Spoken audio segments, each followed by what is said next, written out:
the UK is the first country that has succeeded through deliberate industrial policy, because its first economic advance was made in the 18th century mostly through the development of the woolen manufacturing industry, which was supported by the government in all sorts of ways. I mean, protectionism, financing for establishment of new enterprises, recruitment of skilled workers from what then was the center of woolen manufacturing, that is the Low Countries and so on. So actually this country has a great experience in the successful industrial policy. Now, industrial policy in this country got a bit of a bad name in the 1960s because it had some spectacular failures, but on the other hand, there were successful examples like the pharmaceutical industry.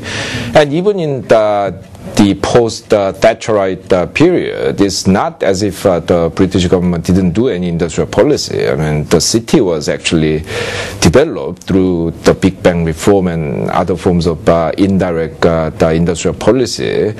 I mean, many other industries live on ultimately the research funded by the government. So it's not as if there's no industrial policy in this country. But the problem in this country is that there's this great reluctance to do it in a kind of explicit and more coordinated way, because it has this bad name. So you do all these things pretending that you are not doing it. As a result, you run the risk of being disorganized and different bits of the government working at cross purposes and so on. So I think it's probably better to forget that industrial policy as an ideological issue, sort of Wilsonite labor policy versus Thatcherite kind of free market policy.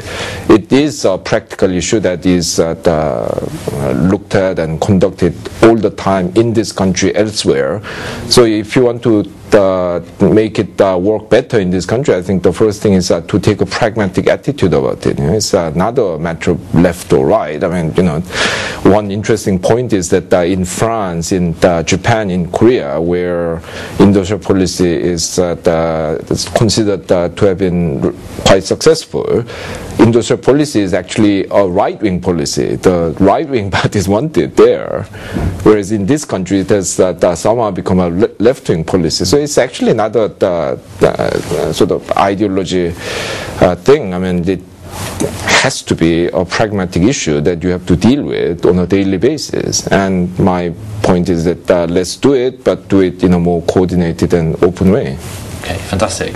And I suppose just building on that point, what do you think Britain can learn from overseas in countries such as your own South Korea, where the government has practiced industrial policy quite successfully in the past? What do you think are the features that British policymakers could learn from where industrial policy has been explicitly recognised as such, and B has, as you say, in many respects succeeded? Yes, the point is that there is no single form of industrial policy that works for every industry and every country. So for some industries, you need a more decentralized approach. For some other industries, that you want a centralized approach because it, for example, requires a huge infrastructural support. And in those policies, you can't just say, well, every little city council will do whatever they want to support this industry. No, you cannot do that. So basically, a lot depends on what kind of industry you want to develop.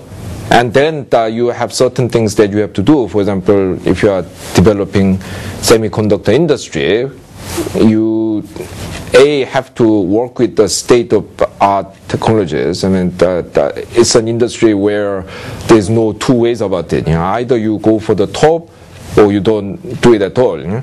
Secondly, it needs a huge capital investment, which means that you need to set up the adequate financing facilities, be it National Investment Bank or some venture capital sector or whatever. But you need to design your policies according to the requirements of the industries. If you want to imitate the Germans in developing the so-called Mittelstand, medium-sized industries, focusing on things like machine tools and precision equipment, industrial chemical, then you need yet another set of policies. So basically, Britain has to make up its mind on what kind of things that it wants to develop, and then design the policies according to the requirements of those particular industries. I mean, it could be anything. Could be creative industry, could be the machine tools or whatever, but you need more custom design approach to these things.